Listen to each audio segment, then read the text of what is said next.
বাংলাদেশের ক্রিকেটে যে ন্যাক্কারজনক ঘটনা ঘটেছে সেটার যেন পুনরাবৃত্তি না হয়, সেই সংক্রান্ত ব্যাপারটা পুরো বাংলাদেশকে নাড়িয়ে দিয়েছে।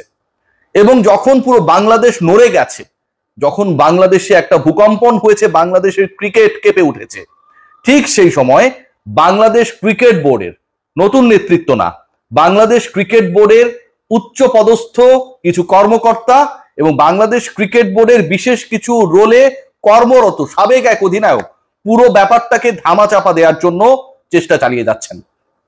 আমি প্রায় আমার সহকর্মীদের সাথে আড্ডায় বলি যে বিসিবিতে যতগুলো সিসি ক্যাম রয়েছে তার থেকে আমার সোর্স বেশি।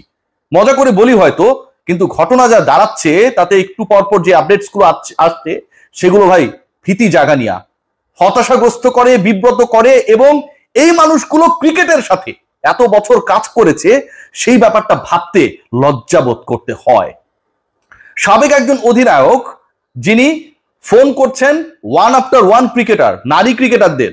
অলরেডি নারী ক্রিকেটাররা তারা বাংলাদেশ ক্রিকেট দলের বাইরে থাকা কিছু সদস্য যারা ব্যাপারটা নিয়ে সোচ্চার, তাদের সাথে যোগাযোগ পর্যন্ত করেছেন। তারা মুখ খুলতে চান, সিরিয়াসলি বলছি, জেনে বলছি ভাই। এবং আপনারা হয়তো দেখবেন সামনে অনেকেই রিপোর্ট করবে। ঠিক ওই মুহূর্তে সাবেক এক ক্যাপ্টেন বাংলাদেশ ক্রিকেট বোর্ডে, তিনি একটা বড় সময় ধরে ছিলেন এবং বাংলাদেশ ক্রিকেট বোর্ডে তার ভূমিকাটা নির্বাচক হিসেবে পূর্বে ছিল। তিনি ওয়ান আফটার ওয়ান ক্রিকেটারদের ফোন করে বলছেন, তোরা চুপচাপ থাক, পরবর্তীতে ন্যাশনাল টিমে সুযোগ পাবি না যদি তোরা কথা বলস। সিরিয়াসলি ভাই, ক্রিকেট বোর্ডের উচ্চ পদস্থ একজন কর্মকর্তা, আমি এরপরের ভিডিওতে হয়তো তার নামও বলে দিব, তিনি যদি না শুধরান, ইউ নো অল মি, আমি কি করতে পারি। সেই উচ্চ পদস্থ কর্মকর্তার বাড়ি হচ্ছে বরিশাল জোনে, বরিশাল বিভাগে তার বাড়ি। সেই উচ্চ পদস্থ কর্মকর্তা তিনি অলরেডি বাংলাদেশ থেকে বিতাড়িত বাংলাদেশ ক্রিকেট বোর্ডের যে কর্মকর্তারা রয়েছেন, বিশেষ করে নারী উইং এর সাথে যুক্ত, তাদের সাথে যোগাযোগ স্থাপন করেছেন। কিভাবে পুরো ব্যাপারটাকে নিউট্রালাইজ করা যায় সেই চিন্তায় সেই কর্মকর্তা ব্যতিব্যস্ত, কারণ তার বস কোন একটা সময় পালিয়ে গেল। ওই যে নারী উইং এর দায়িত্বের কথা বলছি, তিনি থেকে গেছেন। সেই তিনি যিনি নিজে অভিযুক্ত, অপর যারা ম্যাসিভ ক্রাইম করেছে, অপকর্ম করেছে, নির্যাতন করেছে, সেই মানুষগুলোর পক্ষে সাফাই গিয়েছেন।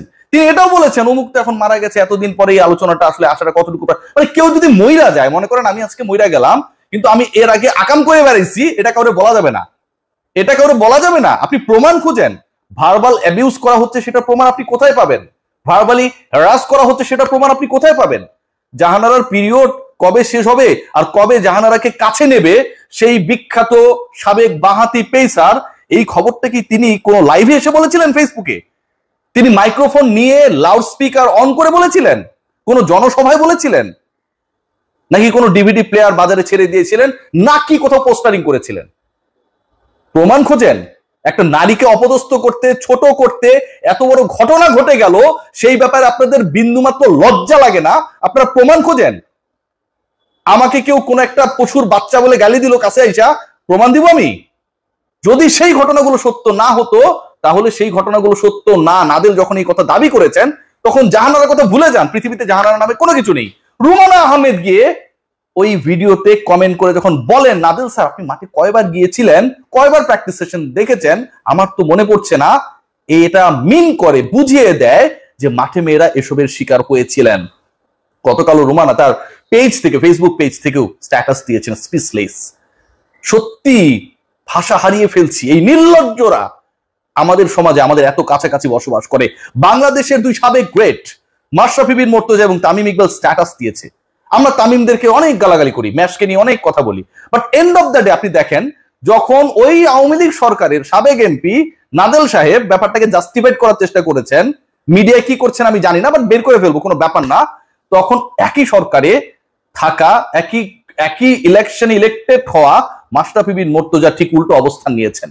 ক্রিকেটের স্বার্থে, একজন ক্রিকেটারের রক্তে ক্রিকেট, একজন ক্রিকেটার স্পন্দনে ক্রিকেট। মাশরাফি বিন মুর্তজা একজন রাজনীতিকের থেকে অনেক বড় ক্রিকেটার, বাংলাদেশের ক্রিকেটের মহিরুহ, রোমানাদের, জাহানারাদের, সালমাদের অভিভাবক। তিনি বিচার চেয়েছেন, সুষ্ঠু তদন্ত চেয়েছেন। তামিম ইকবাল বলেছেন, কি অসাধারণ কথা বলেছেন তামিম। আপনার অনেক গালি আমাকে দিতে পারেন, তামিমকেও দিতে পারেন, যে এই তদন্ত হতে হবে বিসিবির ভেতরের কাউকে দিয়ে না, এবং তদন্ত কমিটিও বিসিবির কেউ গঠন করবে না। এই কমিটি হবে নিরপেক্ষভাবে, এটা সরকার গঠন করে দিবে, তাদের লোক থাকবে, নিউট্রাল হবে। যেই ক্রিকেট বোর্ডের এই মুহূর্তে শীর্ষ পদে বসে থাকা কোন এক বেতনভুক্ত কর্মকর্তা অলরেডি পলাতকদের সাথে যোগাযোগ শুরু করে দিয়েছেন, সেই ক্রিকেট বোর্ড গঠিত তদন্ত কমিটি এই ঘটনার সুষ্ঠু তদন্ত করবে। যেই ক্রিকেট বোর্ডে কর্মরত সাবেক এক ক্যাপ্টেন আগে নির্বাচক ছিলেন, one after one phone call করছেন, সবগুলা ফাঁস করে দিব, তোরা মুখ খুলিস না। সেই ক্রিকেট বোর্ড নিজেরা কমিটি করবে, তালগাছ তাদেরই প্রমাণ করবে, এই জাতি তা মানবে না।